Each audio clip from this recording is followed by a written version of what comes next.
Bismillahirrahmanirrahim. Assalamualaikum warahmatullahi wabarakatuh. Rekan-rekan sekalian, hari ini saya akan membahas salah satu topik di dalam mata kuliah hukum Islam kita, yaitu topik tentang hukum waris Islam. Ada beberapa hal yang sifatnya pengantar yang akan kita bahas hari ini. Pertama tentang hukum waris pra-Islam atau hukum waris sebelum Islam datang di kalangan masyarakat Arab waktu itu. Kemudian dasar hukum tentang warisan di dalam hukum Islam. Kemudian kita juga akan bahas tentang hak atas harta waris, terutama sebelum dia dibagi kepada para ahli waris. Lalu kita akan bahas juga tentang syarat dan rukun pembagian warisan. Yang terakhir kita akan singgung tentang sebab-sebab mewarisi dan juga sebab-sebab tidak mewarisi di dalam hukum Islam. Oke, yang pertama tentang hukum waris pra-Islam. Bagaimana sih praktek waris dan mewarisi di kalangan masyarakat Arab sebelum Islam datang. Nah, waktu itu tidak semua keluarga inti termasuk anak itu bisa mendapatkan harta warisan. Prakteknya begitu. Yang biasanya mendapatkan warisan itu adalah orang yang punya potensi atau sudah pernah berkontribusi untuk mengangkat nama baik klannya atau mengangkat nama baik sukunya. Karena waktu itu kontestasi antar suku atau peperangan antara suku itu sesuatu yang lumrah terjadi di kalangan masyarakat Arab. Nah, karena itu karakter umum pewaris atau karakter umum orang yang bisa mewarisi itu pertama adalah laki-laki, karena mereka dianggap sebagai orang yang kuat dan punya potensi mengangkat nama baik suku atau klan mereka. Kemudian dia punya fisik yang kuat, ya, yang bisa diandalkan. Lalu yang ketiga, dia dapat memanggul senjata di dalam peperangan. Ini karakter umum pewaris di kalangan masyarakat Arab waktu itu. Nah, bagaimana dengan perempuan? Perempuan, karena dia dianggap sebagai makhluk yang lemah, biasanya tidak mendapatkan warisan. Bahkan orang cenderung malu untuk memiliki anak perempuan. Ada kisah di mana masyarakat Arab waktu itu kalau punya istri, kemudian dia ternyata melahirkan seorang anak perempuan, tidak jarang ada orang yang kemudian langsung membunuh anak perempuan itu karena dia merasa malu. Perempuannya diambil dan dikubur hidup-hidup. Ini praktek yang dikritik oleh Rasulullah SAW, termasuk praktek mewarisi perempuan. Jadi perempuan itu tidak mendapatkan harta waris, bahkan mereka diwariskan kepada ahli waris.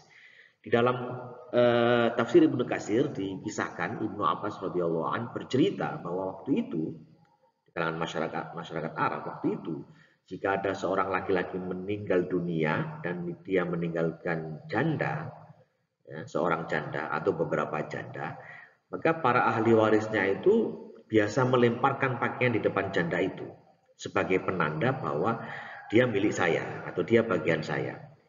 Kalau kebetulan janda itu cantik, maka dia akan kawini. Kalau dia tidak cantik, maka dia akan tahan janda itu sampai dia meninggal sehingga hartanya bisa dia kuasai. Ya, ini adalah praktek yang biasa terjadi di kalangan masyarakat Arab yang dikritik oleh Rasulullah SAW. Beliau menyerukan bahwa praktek tersebut harus dihentikan dan ditinggalkan. Satu, praktek membunuh anak-anak perempuan itu. Yang kedua, praktek mengabaikan atau meninggalkan perempuan dalam hal pembagian warisan. Nah, apa dasar hukum waris di dalam Islam? Ada beberapa teks Al-Quran dan Sunnah yang secara langsung menyinggung tentang warisan ini. Di antaranya adalah Quran surat Al-Baqarah ayat 188. Allah berfirman, "A'udzubillahi minasyaitonirrajim. Wala ta'kulu amwalakum bainakum bil batil." Dan janganlah sebagian kamu memakan harta sebagian yang lain dengan cara yang tidak benar atau cara yang batil. Di dalam ayat-ayat yang lain Allah berfirman, "A'udzubillahi minasyaitonirrajim. Lirrijali nasibum mimma tarakal walidani wal aqrabun walin nisa'i nasibum mimma tarakal walidani wal aqrabun mimma qalla minhu aw katsur. Nasibam mafruḍa."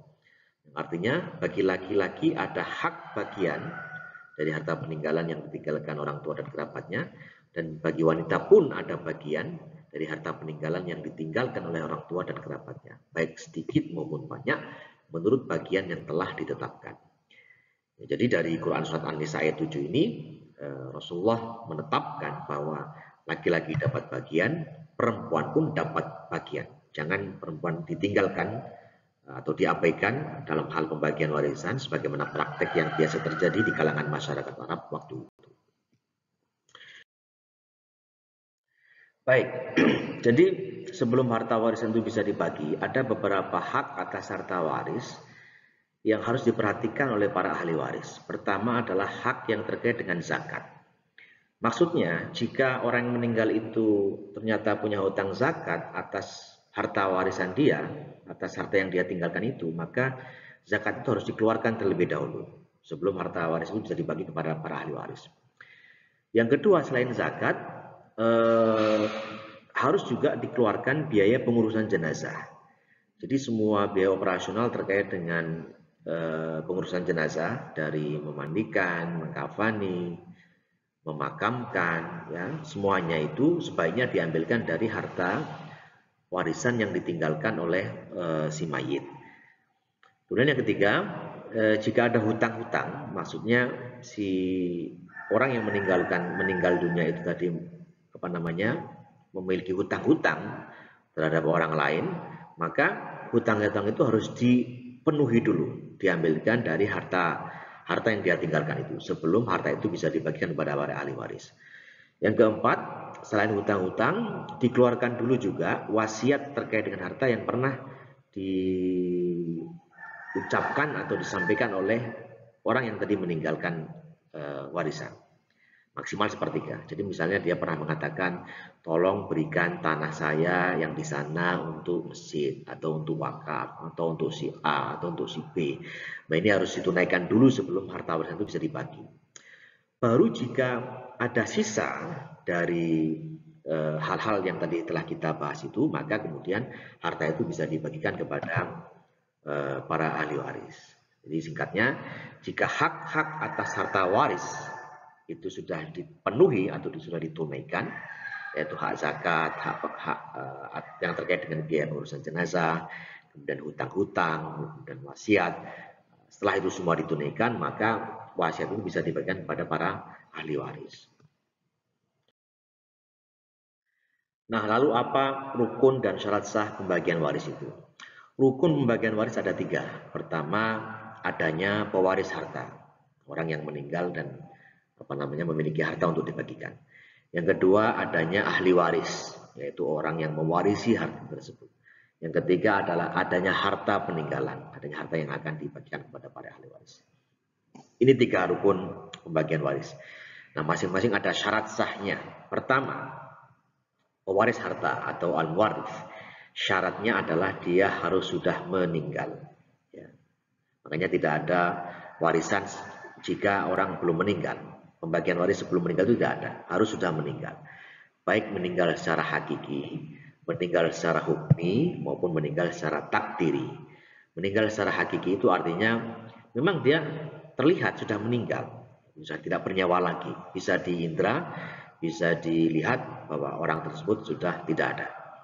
Kemudian secara hukmi itu maksudnya meninggal melalui penetapan pengadilan, penetapan hakim bahwa orang ini mungkin sudah lama tidak terdengar kabarnya, padahal dia punya harta yang bisa dibagikan kepada para ahli waris, ya, sudah meninggalkan rumah selama berpuluh-puluh tahun.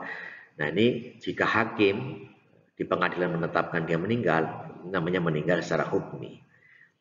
Nah, meninggal secara takdiri ini meninggal secara perkiraan dia sudah meninggal ini. Contohnya misalnya orang naik kapal laut, kemudian kapal lautnya tenggelam. Orang ini tidak ditemukan setelah beberapa hari atau beberapa minggu. Nah, secara takdiri, secara perkiraan dia sudah meninggal. Jadi meninggal ini ada 3 macam tadi, hakiki, hukmi, dan takdiri. Yang jika itu sudah terjadi, maka harta peninggalnya bisa dibagikan. Yang kedua, ahli waris.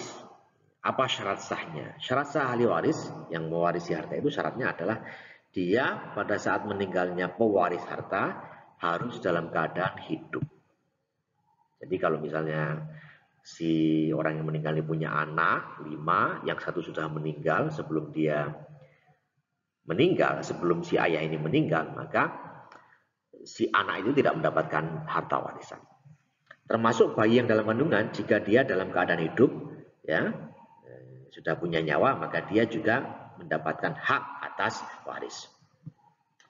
Lalu kemudian yang syarat sah keduanya adalah tidak ada penghalang waris. Jadi kalau dia hidup, kemudian dia ternyata punya penghalang waris, maka dia tidak mendapatkan harta warisan. Penghalang waris itu bisa macam-macam, nanti kita akan bahas. Kemudian yang ketiga, ada harta peninggalan. Jadi kalau si mayit meninggalkan harta dan hak-hak atas harta itu sudah diambil, seperti tadi zakat, biaya pengurusan jenazah, hutang-hutang, wasiat, kemudian masih ada sisanya. Nah, sisa itulah yang dibagikan kepada para ahli waris. Ini adalah syarat sah dari harta peninggalan.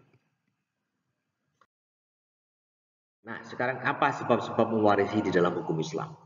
Ada 4 sebab bisa mewarisi. Pertama, karena adanya hubungan darah. Contohnya anak mewarisi dari bapak.